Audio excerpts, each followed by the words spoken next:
క్లాస్లో మనం BODMAS rule అంటే ఏంటి అండ్ బాడ్మాస్ రూల్ యూస్ చేసి ఈ ప్రాబ్లం ఎలా సాల్వ్ చేయాలో తెలుసుకుందాం.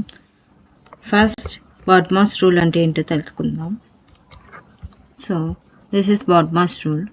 BODMAS rule means in this B for brackets, O for order, D for division, M for multiplication, A for addition and S for subtraction. ఇలాంటి క్వశ్చన్స్ని మనం ఎప్పుడైనా సాల్వ్ చేస్తున్నాము అంటే మనం అక్కడ బాడ్మాస్ రూల్ని యూస్ చేయాలి. So first of all BODMAS అని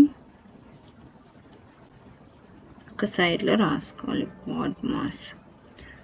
ఇప్పుడు ఈ క్వశ్చన్లో చూస్తే ఇక్కడ ఏమేమి ఆపరేషన్స్ ఉన్నాయి? డివిజన్, దీని బ్రాకెట్స్ అండ్ మల్టిప్లికేషన్, సబ్ట్రాక్షన్. బ్రాకెట్స్లో ఏమున్నాయి? అడిషన్. ఓకేనా. ఫస్ట్ మనం బ్రాకెట్స్, బీ ఫర్ బ్రాకెట్స్ ఏమైనా ఉన్నాయా చూసుకోవాలి. హియర్ ఇక్కడ కానీ మనం అబ్జర్వ్ చేస్తే ఈ క్వశ్చన్లో బ్రాకెట్స్ అనేటివి ఇక్కడ ఉన్నాయి. సో ఫస్ట్ మనం బ్రాకెట్ పార్ట్ని సాల్వ్ చేయాలి. 18 డివైడెడ్ బై 3 + 3 6 ఇంటూ 4 - 2. ఇక్కడ కానీ మీరు చూస్తే నేను బ్రాకెట్ పార్ట్ వరకే సాల్వ్ చేశాను. 6 వచ్చింది. రిమైనింగ్ యాస్టీస్ అలాగే రాసుకున్నాను. సో మనం ఇక్కడ ఏం ఫినిష్ చేసుకున్నాం? బ్రాకెట్ ఫినిష్ చేసుకున్నాం. నెక్స్ట్ ఇక్కడ ఏమున్నాయి మనకి సాల్వ్ చేసిన దగ్గర? Division, multiplication and subtraction. Division ఎక్కడ ఉంది? ఇక్కడ D for division, multiplication, then subtraction. So first మనం డివిజన్ ఉండేది సాల్వ్ చేసుకోవాలి. డివిజన్ ఎక్కడ ఉంది? ఇక్కడ ఉంది. 8 divided by 6. 8 divided by 6 means what?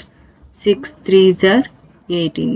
So 3 remaining as టీస్గా రాసుకోవాలి. 3 into 4 - 2.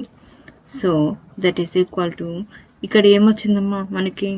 3 into 4. So multiplication and subtraction. Multiplication, then ఇక్కడ ఏముంది? మల్టిప్లికేషన్ ఉంది. ఆర్డర్లోనే సాల్వ్ చేయాలి మనం. సో ఇక్కడ మల్టిప్లికేషన్ ఉంది కాబట్టి 3 4s are 12 - 2. ఇంకా 12 - 2 is equal to